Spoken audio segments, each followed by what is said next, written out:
그래서 동네 여관에서 하룻밤을 묵게 되었더랍니다. 지저분한 것이 꼭 돼지우리 같았습니다. 그래서 주인을 향해서 물었습니다. 이 돼지우리 하루에 얼마입니까? 그랬더니 그 주인장이 퉁명스럽게 대답을 했습니다. 한 마리에 2만 원, 두 마리에 3만 원입니다 라면서 대답을 했어요. 말되지요? 스스로가 돼지우리라고 생각하는 데서 하룻밤을 묵게 되면 돼지나 다를 바가 없는 것이 스스로가 돼지우리라고 생각을 했는데요. 저기 가까운 구산동 시내버스 종점에서 일어난 일입니다. 어느 고등학교 아이가 아침 일찍 등교하기 위해서 버스를 타는데 이 버스가 너무나 오래되고 낡은 것 있지요. 그래가지고 타면서 자기도 모르게 야, 이거 정말 똥차네.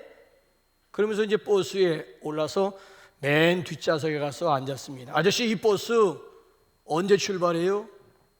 그러니까 운전기사가 뒤로 쓱 보면서 똥이 차야가지 라고 대답을 했더랍니다. 자, 똥차라고 했으니까 거기 타는 모든 사람들은 다 똥이라고 하는 얘기고, 그런 거로 너 뒤에 앉아있는 너 역시 똥이라고 하는 그런 얘기가 돼요. 아침부터 이런 말씀을 드려서 좀 거시기 하기도 합니다만은, 자, 그냥 그 학생 말 한번 잘못했다가 졸지에 똥이 되고 말았습니다. 여러분, 우리는 흔히 우리가 속한 공동체를 때로는 똥차로 여기는 경우가 있습니다.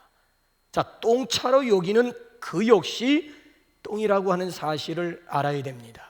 노아의 세 아들 가운데 함이라고 하는 자식이 동네방네 다니면서 나팔을 불기 시작을 합니다. 우리 아버지 벌거벗었다, 거시기 봤다, 얼레리 꼴레리였다 뭐 하면서 세 명의 자식 가운데 유난히 두 번째 함이라고 하는 자식이 자기 아버지의 수치스러운 모습을 보고 밖에 나가서 동네방네 다니면서 나팔을 불었어요.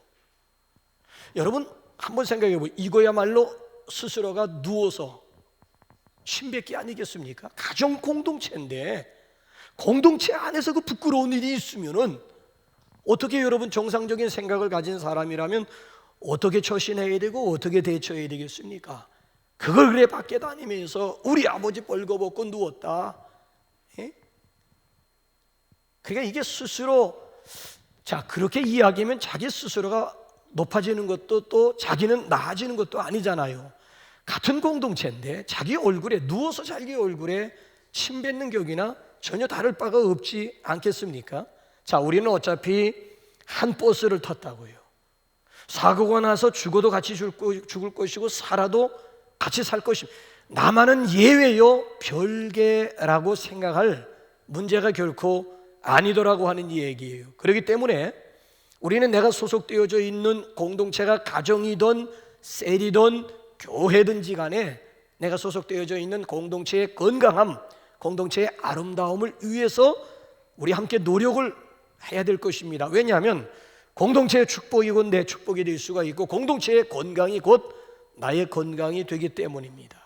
성경을 읽어보게 되면 교회에 대한 여러 가지 정의가 상당히 많아요. 그리스도의 신부라느니, 하나님의 백성이라느니, 여러 가지 비유적인 교회 정의가 많이 있는데, 그 중에 가장 바람직한 교회의 정의가 있다면은 오늘 여기 본문 말씀에 나오는 그리스도의 몸으로서의 교회입니다. 이것처럼 교회를 아주 쉽게 우리에게 정리해 주는 말씀이 많지 않습니다. 자, 교회라고 하는 것은 성육신하신 예수 그리스도의 제2의 몸이라고 하는 거예요. 자, 그래서 우리 한번 여기 27절 한번 다시 한번 확인 한번 해보시겠습니까? 시작. 너희는 그리스도의 몸이요 지체의 너희는 그리스도의 몸이요, 더 정확하게 너희는 그 지체의 각 부분, 그리스도의 몸의 지체들이라고 하는 얘기예요. 그러니까 우리 모두는 다 몸된 교회의 일원, 몸된 교회의 지체들임을 여기서 분명하게 말씀해주고 있지 않습니까? 그래서 어느 학자가 그런 얘기를 했습니다. 교회 안에서는 나라고 하는 1인칭 단수가 대문자로 쓰여져서는 안 된다. 오히려 교회 안에서는 우리라고 하는 1인칭 복수 대명사가 대문자로 쓰여져야 된다. 왜냐하면 교회는 그리스도의 몸이기 때문이다 라고 설명을 했어요. 여기서부터 이제 우리가 오늘 본문 말씀을 한번 우리가 접근을 해보면 정확할 것 같아요. 어떻게 우리 한 사람 한 사람이 몸된 교회의 지체로서 공동체를 아름답게 세워갈 수가 있을까? 자, 이 문제로 들어가기 전에 한 가지 더. 여러분들은 공동체가 뭐라고 생각하세요? 공동체가 뭐예요? 남북 공동체, 우리가 말끝마다 기도마다 남북 공동체 하는데 그 공동체에 대한 정확한 의미, 정의가 뭘까요?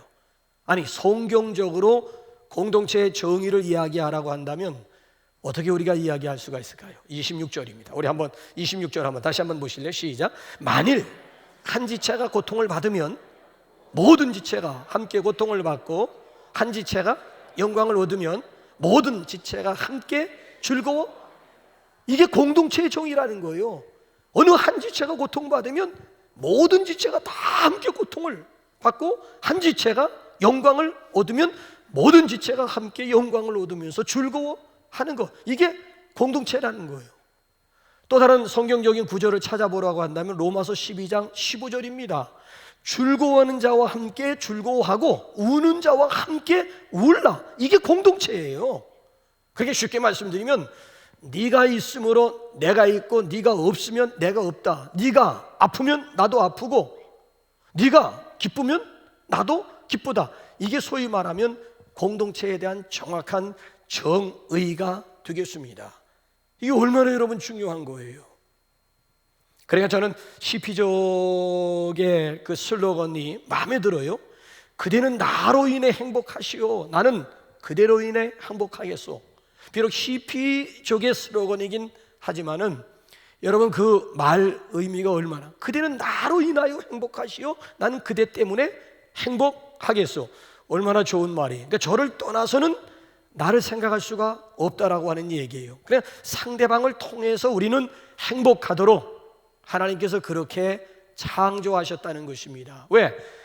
하와를 창조할 때 분명히 돕는 배필이라고 그랬거든요. 아담 홀로 독초하는 건 이건 좋지 못해요. 행복할 수 없다는 얘기예요. 그래서 좋지 못하기 때문에 그래서 하와를 돕는 배필로 짝을 지어 주셔서 비로소 에덴 행복 동산의 주인공 되게 하신 하나님이 아니겠습니까? 그래서 우리는 관계 속에서 상대방을 즐겁게 해주고 그가 즐거워하는 모습을 통해서 내 기쁨 삼고 행복을 삼는 것. 그러니까 나 혼자 즐거우리라고 여러분 절대 생각하지 마세요. 기독교는 천상천하 유아독존 아닙니다. 자, 그렇다고 한다면은 무너져가는, 아니 점점 공동체의 의미가 희미해져가는 이 시대 속에서 어떻게 하면 다시 우리가 아름다운 공동체를 세워갈 수가 있을까요? 공동체를 세우는 길이 어디에 있다고 생각하십니까? 오늘 함께 읽은 본문 말씀을 보게 되면 공동체를 세우는 원리 ABC를 우리에게 소개하고 있는데, 첫째는 우선 지체의 다양성부터 우리가 인정을 해야 됩니다. 우선 저와 내가 다르다는 것부터 인정을 해야 됩니다. 그런데 우리는 다르다라고 하는 개념을 틀렸다고 받아들여요. 나와 다른 것을 틀렸다고 생각을 해요. 여러분, 나와 다르다라고 하는 말은 틀렸다라고 하는 그런 개념이 아니에요. 그렇기 때문에 친구 아니면 적으로 생각한다니까요. 완전히 흑백 논리에 아주 익숙해져 있는 우리 자신들의 모습 아니겠습니까? 이게 공동체의 걸림돌이라고 하는 얘기예요. 다 나와 같아야만 한다고 생각하고 있는 거예요. 다 나와 같아야 된다. 여기에 문제가 있고 여기에 공동체에 적이 있어요. 공동체에 적이 있어요. 그래서 여기 12절 상반절 말씀을 보시면요, 몸은 하나인데 많은 지체가 있고, 이거 성경이 몸은 하나인데 많은 지체가 있다. 또 14절 말씀도 보면 몸은 한 지체뿐 아니요 여럿이니, 이거 지금 계속 강조하는 거예요. 몸은 하나지만 많은 지체를 강조하고요. 또 보면 몸은 한 지체뿐만 아니요 여럿이다. 여럿을 여기서 지금 강조하고 있는 그런 내용이잖아요. 그러니까 몸에 통일성이 있는가 하면 다양성이라고 하는 것이 있다는 거예요. 다양성을 여기서 강조해주고 있는 거예요. 여러분, 남북교회만 해도요, 여기는 모든 성도들이 생김새도 다르고 은사도 다르고 재능도 다르고 달란트도 다르고 다 같은 성도들이 지금 여기에 모여 있단 말이에요. 자, 그런데 이제 문제를 한번 제시해 볼까요? 자, 17절 한번 보세요. 뭐라고 도전하는지 한번 보세요. 시작. 만일 온몸이 눈이면 듣는 곳은 어디며? 온몸이 듣는 곳이면 냄새 맡는 곳은 어디냐? 자, 이제 한번 19절 가서 또 한번 뭐라고 도전하는지 한번 19절 보실래요? 19절 시작. 만일 다 한 지체뿐이면 몸은 어디냐? 다 눈이면 어떻게 될까요? 만약에 우리 몸의 지체 가운데 다 눈이라면 그냥 뭐 귀도 필요 없고 입도 필요 없고 뭐 손도 필요 없고 다 모든 지체가 다 한 가지로 눈이면 어떻게 될 것 같아요? 아니, 괴물도 이런 괴물이 세상에 어디 있어요? 아름다운 하나님의 걸작품이라기 하기보다는 볼 때마다 징글러브 유, 징글러브 유.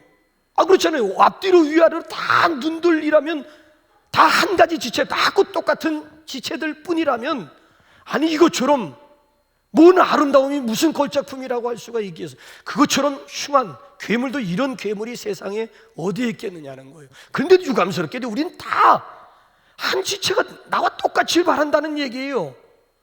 그러니까 괴물도 이런 괴물, 그러니까 보게 되면 나와 다른 것에 대해서는 틀렸다고 생각을 해요. 그래서 부부간에도 나와 다른 것에 대해서는 자꾸 뜯어고 치려고 하다 보니까 부부간에 행복해야 될 시간이 갈등과 다툼의 연속. 왜? 넌 나와 다르기 때문에 그거 자꾸 자기에게 맞추려고 하는 거예요. 이거 아니에요. 그래서 여러분, 다양성을 인정해야 되는 거예요. 다양성을 인정. 아니 여러분, 통일성만 주장하게 되면은 여러분, 공산주의와 다를 게 뭐 있어요? 공산주의는 그렇잖아요? 이게 획일성, 통일성만 강조하는 거. 다른 목소리 내면 쥐도새도 모르게 사라진다니까. 저 중국에서 바른 소리, 특별히 이 코로나 바이러스로 인해 가지고 바른 소리 했던 의사도 사라지게 되고 바른 소리 했던 언론인도 그 다음 날 보게 되면 쥐도새도 모르게 사라지고 마는, 이게 공산주의라고, 이게 사회주의의 실체라고요.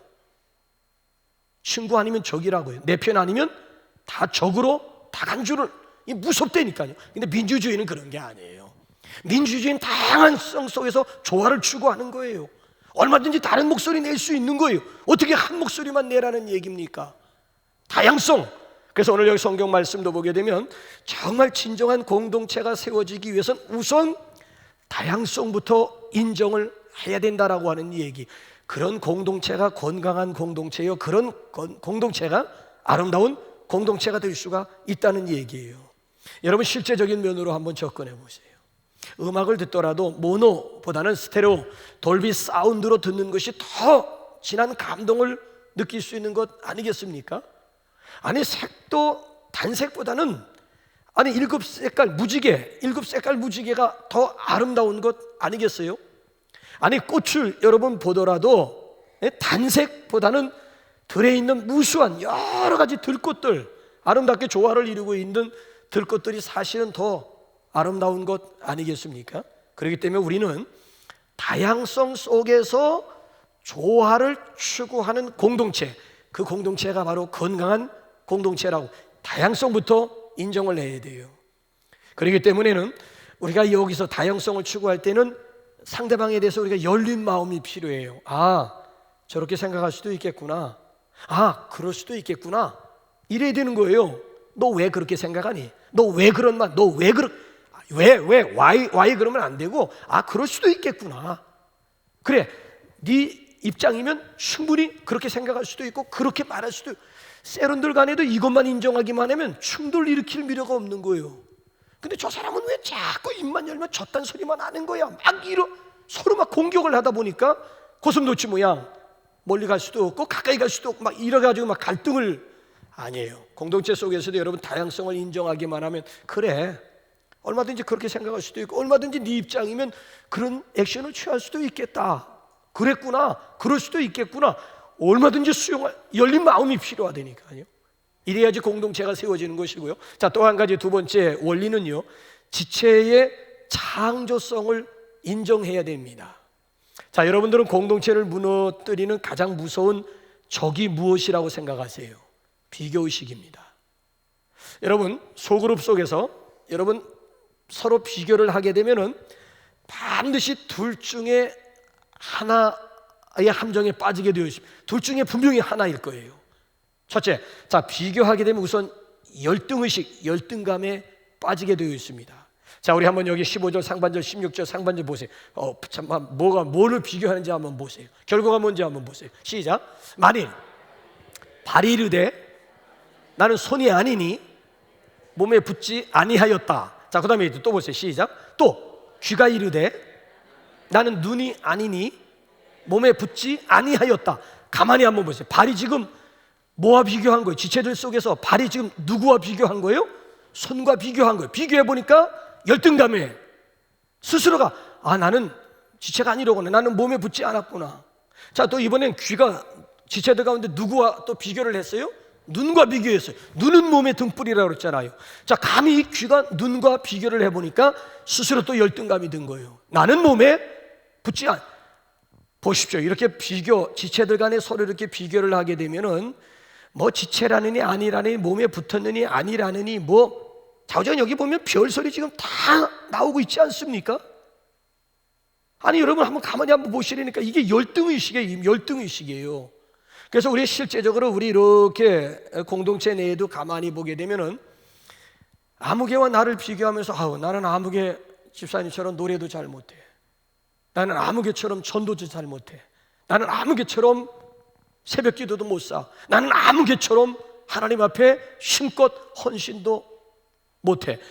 보십시오. 지금도 우리 공동체 가운데서 아무개와 비교하게 되면은 상대적으로 자기 스스로가 열등감이 그러니까 비교해서 좋을 게 뭐가 있겠습니까? 스스로 비겁한 사람이 되든가 아니면 스스로 자가 되든가 아니면 스스로 쪼그라들고만 열등의식에 사로잡힌다니까. 비교하면은. 그런가 하면 또 하나 비교하게 되면 어떤 함정에 빠지게 되는가 하면은 우월감에, 교만에 빠지게 됩니다. 우월의식에 사로잡혀요. 자, 이번에 한번 반대로 21절 한번 보세요. 자, 비교했더니만 또 어떤 우월감을 갖는지 한번, 누가 어떤 우월감을 갖는지 한번 보세요. 시작. 눈이 손더러 내가 너를 쓸데없다 하거나 머리가 발더러 내가 너를 쓸데가 없다. 보세요. 이번엔 반대, 비교하면서 거기서 스스로가 막 우월감, 손이 막, 그쵸? 여기 보면 눈이 막 손을 향해가지고 눈이 막 우월감을 갖고요. 머리가 지금 발과 비교를 하면서 스스로가 막 우월하면서 막 교만. 너는 필요 없어. 너는 여기 지체, 너는 우리 공동체 가운데서 너 같은 건 쓸데가 없어. 무서운 말을 한다니까요, 지금. 아니, 여러분, 이게 어떻게 스스로가 무슨 필요 있니? 필요 없니? 쓸데 있니? 쓸데 없니?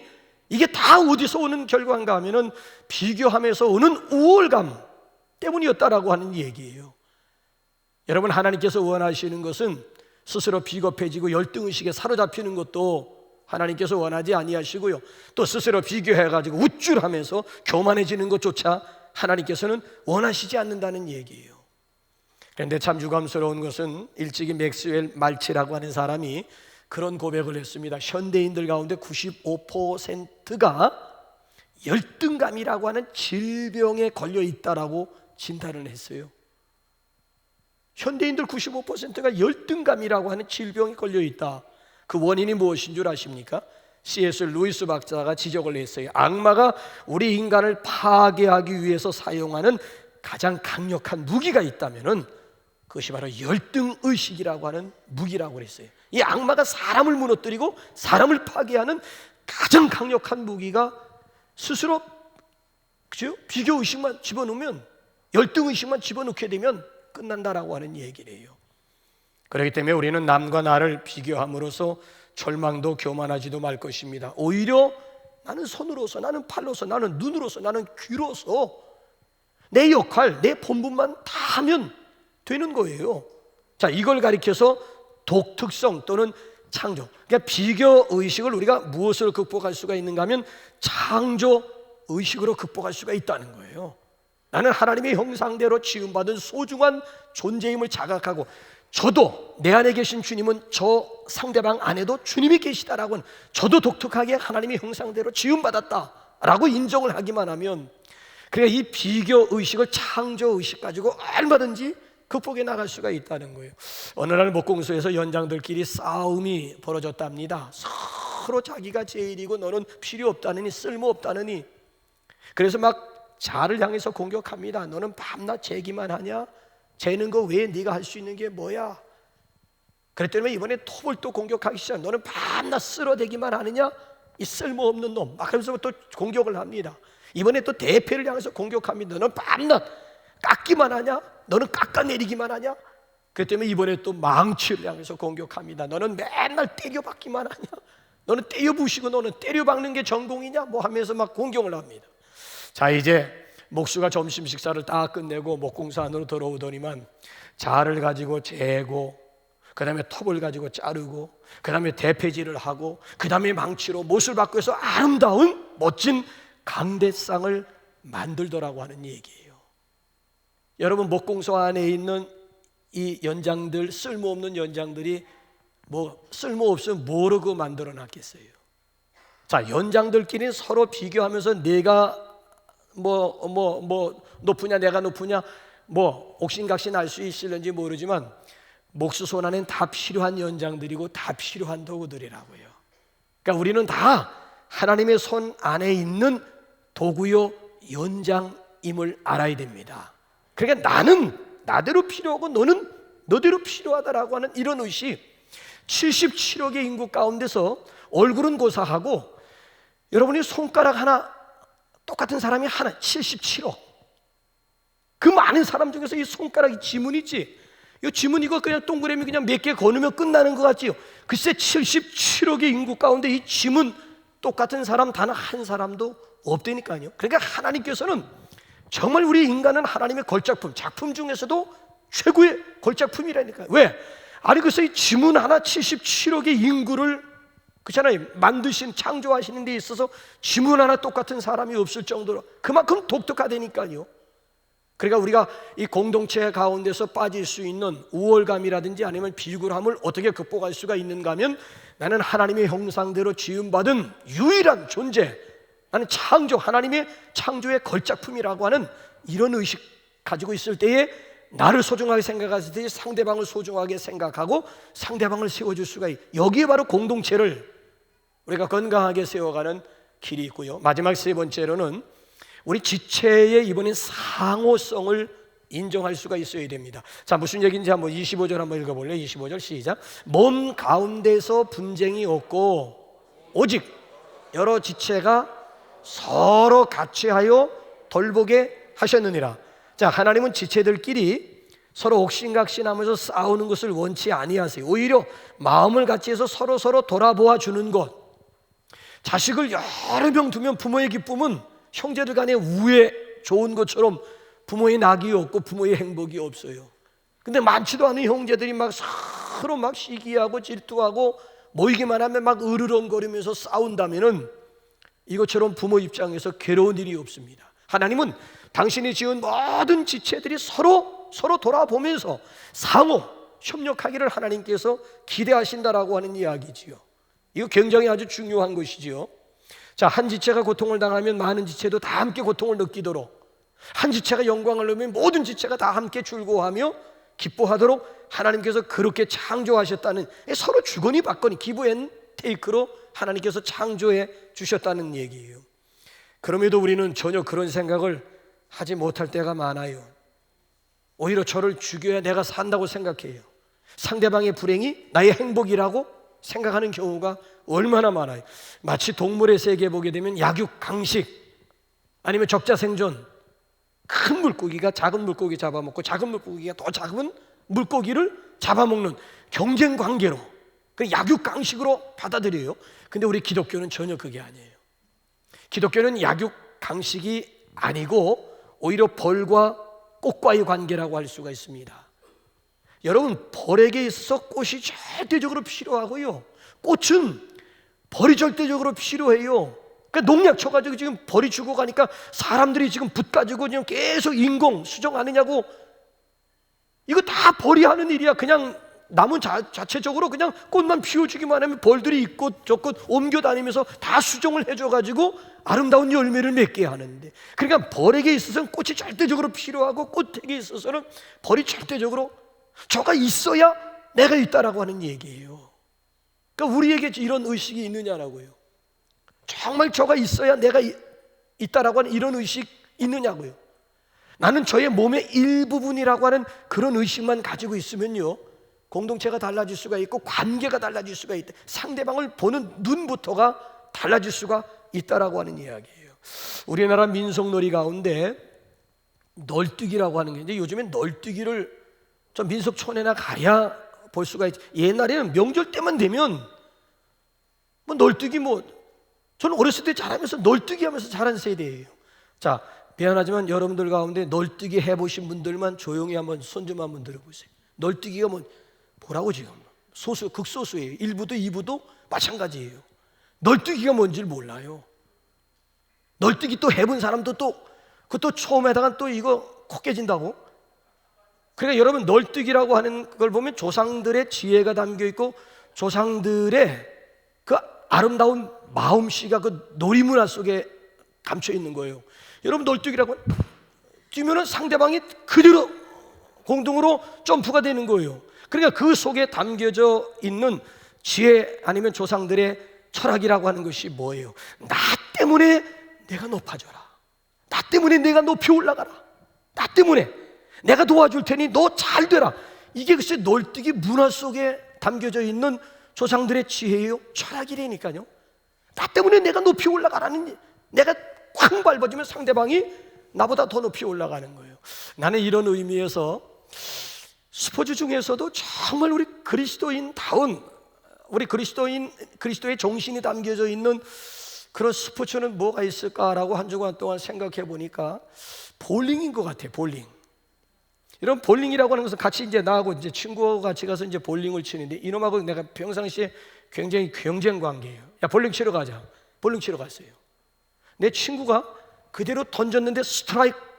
그럼 내가 어떤 반응, 자연스럽게 어떤 반응이 나옵니까? 같이 막 하이파이 합니다. 하이파이 해주고 같이 막 엄지 와우. 나하고 지금 저녁 내기 하러 갔음에도 불구하고 상대방이 스트라이크가 나온 거야. 아주 퍼펙트하게 나온 거. 그럴 때 엄지척을 해주고 막 하이파이 해주고 막 박수 갈채를. 아니, 상대방이 지금 못됐다는 얘기에 상대방이 나보다 지금 점수가 더 잘 스트라이크 나왔다니까. 근데 그걸 향해서 하이파이를 해줘요. 야, 이런 게임이, 이런 경기라면 이건 정말 멋있는 게임이다.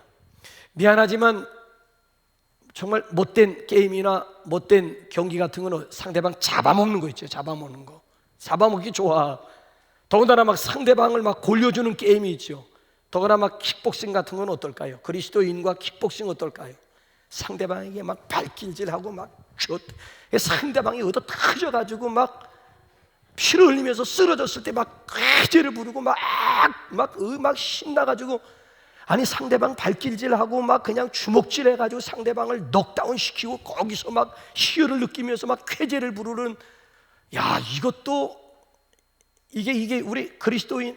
그냥 또 심각하게 듣진 마세요. 또 여기 킥복싱 하는 사람이 있으면 저 양반 지금 나보고 들으라는 그런 얘기가 아니라, 그냥 여러분 무슨 얘기인가 하면 성경은요, 남을 나보다 낮게 여기라고, 그게 바로 내가 높아질 수 있는 비결이라고 얘기를 해요. 그게 바로 내가 성공할 수 있는 지름길이라.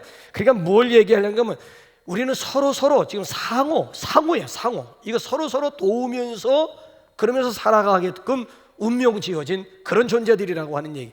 그래서 저기 미국 캘리포니아 국립공원에 가게 되면은 레드우드라고 하는 그런 참나무가 있는데, 수령이 2000년이야. 높이가 100m, 그 다음에 둘레가 10m예요. 10m. 어마어마한 거예요. 그게 식물학자가 퀘스천 마크를 붙인 거야. 아니, 이렇게 높은 나무가 어떻게, 여러분 미국에서 그 토네이로 한번 일어나게 되면 집채를 막 그냥 가지고 막 공중으로 막 날려버린. 그러니까 우리나라의 이 태풍이라고 하는 것은 이거는 세 발의 몹시, 이건 세 발의 무좀이라. 근데 어떻게 그런 강풍 가운데서 이런 나무가 견뎌낼 수가 있을까? 여기가 궁금한 거예요. 그래가지고 연구를 하면서 마지막에는 땅 깊이를 쟀는데요, 뿌리가요 위에 올라간 높이만큼 뿌리가 밑으로 내렸고요, 그 다음에 이 가지 있잖아요, 가지만큼 뿌리가 뻗어나갔더라는 거예요. 근데 그 뿌리가 지금 옆에 있는 나무들과 얽히고 설킨 거야. 그러니까 서로 얽히고, 옆에 있는 나무들과 더불어 뿌리가 뻗어나가면서 서로 뿌리가 얽히고 설킨 가운데, 그러니까 아무리 외부적인 환경의 변화가 온다 할지라도 서로 눈에 보이지 않는 뿌리 부분에서 서로 버팀목 역할을 해줬기 때문에 그런 외부적인 험한 조건 가운데서도 거뜬하게 설 수가 있었음을 새롭게 발견하면서 참 눈에 보이는 것이 전부가 아니로구나 라고 하는 것을 새롭게 깨닫게 되었다고 그래요. 여기에 바로 공동체의 상호심, 상호위력이라고 하는 것이 여기에 있다는 거예요. 우리 한 사람 한 사람으로 보게 되면 약할 수도 있습니다. 보잘것 없을 수도 있고요, 유혹과 시험 또는 시련 앞에서 넘어질 수도 있습니다. 그런데 여러분, 교회라고 하는 공동체, 셀이라고 하는 공동체와 연합하기만 하면 얼마든지 극복할 수가 있습니다. 삼겹줄 쉽게 끊어지지 않음을 성경이 말씀합니다. 한 사람이면 패하겠거니와 두 사람이면 능히 당하나니, 그러니까 승리의 비결이 바로 여기에 있다라고 하는 이야기예요. 우리가 믿는 하나님은 성부, 성자, 성령 공동체 하나님이에요. 참 오묘한 것이요, 하나님께서 어떻게 디자인하셨는가 하면 구원은 개인적으로 받을 수 있지만은 구원 그 이후 신앙의 성장이라든지 성숙이라고 하는 것은 에클레시아, 교회라고 하는 그런 공동체를 통해서 균형 있게 성장하도록 하나님께서 그렇게 디자인하셨습니다. 그래서 여러분, 공동체 가운데서 저를 돌보고 저를 세워주고 저를 양육하는 것이 곧 내가 견고하게 설 수 있는 지름길. 그러니까 양육의 최고 수혜자가 있다면 피양육자가 아니고 양육하는 그 당사자가 최고의 수혜. 왜? 상대방을 세워주는 것 같지만 그 속에서 내가 견고하게 세워지기 때문에 그렇습니다. 바라기는 우리 사순절에 우리 주제가 공동체를 세우는 삶인데, 우리가 새벽에 다 함께 모여서 하진 못하지만 각자가 사순절을 지키고 각자가 또 1부, 2부 새벽 기도를 자유스럽게 나오면서 각자가 우리 사순절을 지킬 때에 또 우리 셀 모임을 통해서 우리 공동체를 좀 더 우리 건강하게 견고하게 세워가는 저와 여러분들이 되시기를 주님의 이름으로 축복합니다. 우리 시간 찬양